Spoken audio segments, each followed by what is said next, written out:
Assalamualaikum warahmatullahi wabarakatuh. Perkenalkan, saya Cesarski Octaviano dari kelompok 11 dan saya juga di satu kelompok oleh Fajar Ramadan.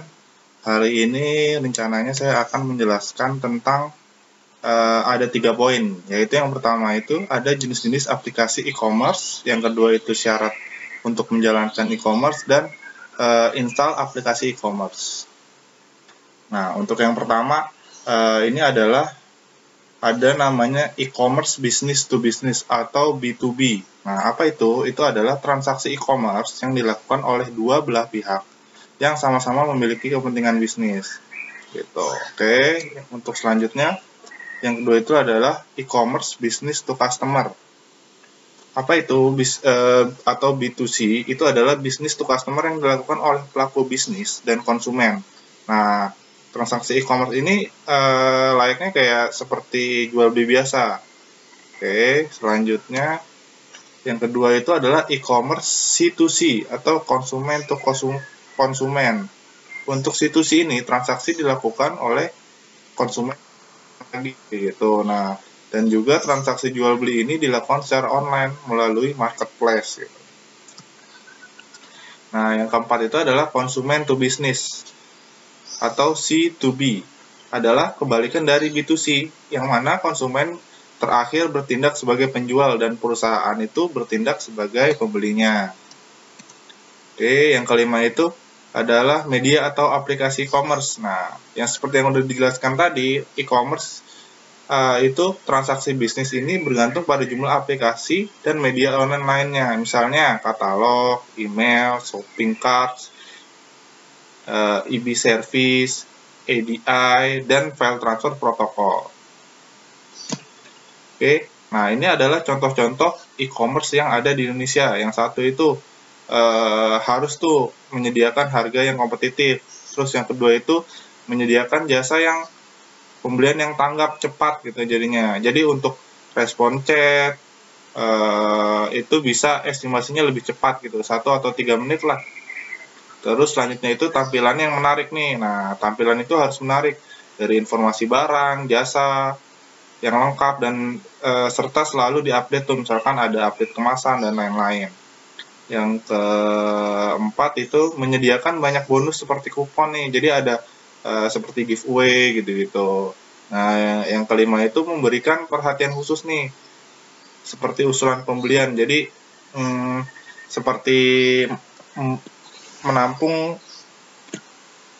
usulan atau improvement dari customer gitu istilahnya. Nah, yang keenam itu menyediakan rasa komunitas atau berdiskusi. Jadi ada nanti disediain untuk forum diskusinya atau untuk tempat rating gitu. Selanjutnya itu adalah mempermudah kegiatan perdagangan. Jadi seperti untuk tampilannya lebih mudah, untuk check out lebih mudah gitu. Yang terakhir itu adalah harus mencakup dari B2C dan B2B dan dapat dilakukan melalui IRC, email, dan web. Oke.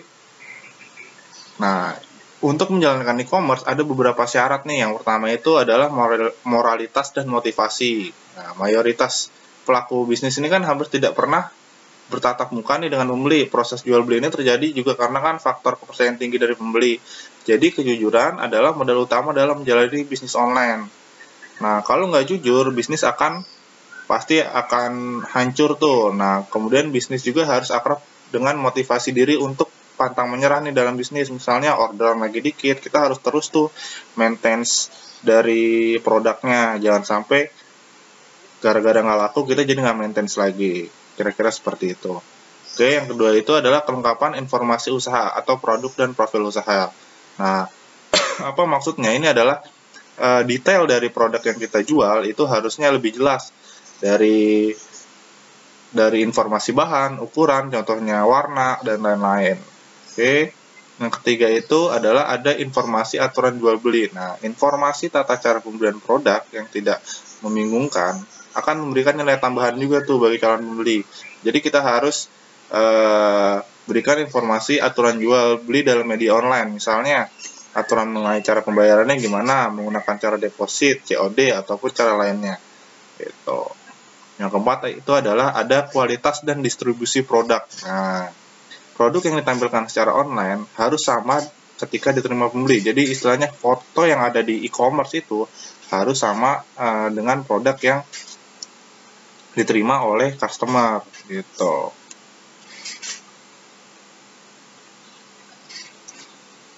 Selanjutnya itu adalah koneksi internet. Nah, fasilitas internet ini juga senjata utama nih dalam bisnis online. Internet juga kan untuk kehadirannya ada di depan calon pembeli itu untuk ya pintu utama lah gitu kan.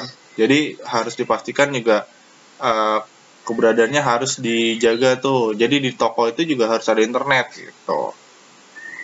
Yang ketiga itu adalah internet marketing. Nah, apa itu internet marketing?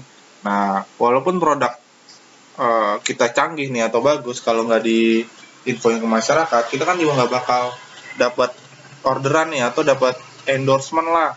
Jadi dapat flow dari penjualan produk kita. Jadi mau nggak mau kita harus punya namanya internet marketing atau marketing dari mulut ke mulut juga bisa, atau kita endorse dari Instagram juga bisa gitu kira-kira. Oke, selanjutnya itu cepat dan tanggap. Nah, ini dia. Kita punya toko, maka harus pelayanannya harus fast atau responnya cepat, dan juga untuk bahasanya harus lebih baik gitu kan.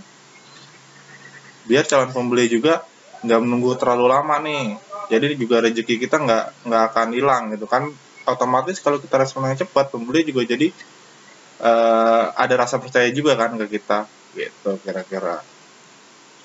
Oke, yang ke-8 adalah itu manajemen administrasi dan keuangan. Nah, segala jenis surat-surat dalam email, hasil transaksi gitu kan, itu harus disimpan. Jangan menggunakan kertas fisik nih. Karena rata-rata kalau pakai kertas fisik itu akan hilang tuh datanya. Jadi kita harus sudah digitalisasi. Jadi harusnya semuanya itu sudah digital untuk mengurangi resiko data itu hilang gitu. Oke.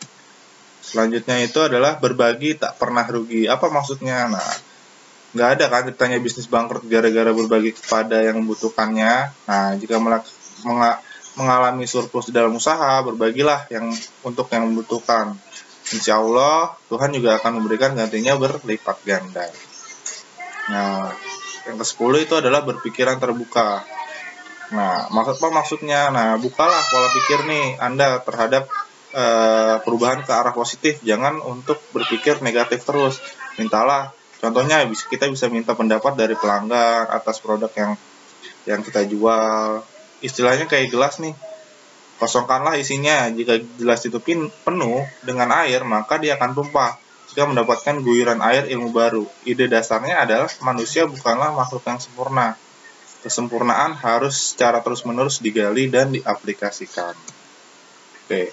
Nah, kesimpulannya, dalam banyak kasus, perusahaan e-commerce ini bisa bertahan tidak hanya mengandalkan kekuatan produk aja, tapi juga adanya tim manajemen yang handal, pengiriman yang tepat waktu, pelayanan yang bagus, struktur organisasi yang baik, jaringan infrastruktur dan keamanan yang baik, dan desain situs yang bagus. Oke, cukup. Terima kasih. Assalamualaikum warahmatullahi wabarakatuh.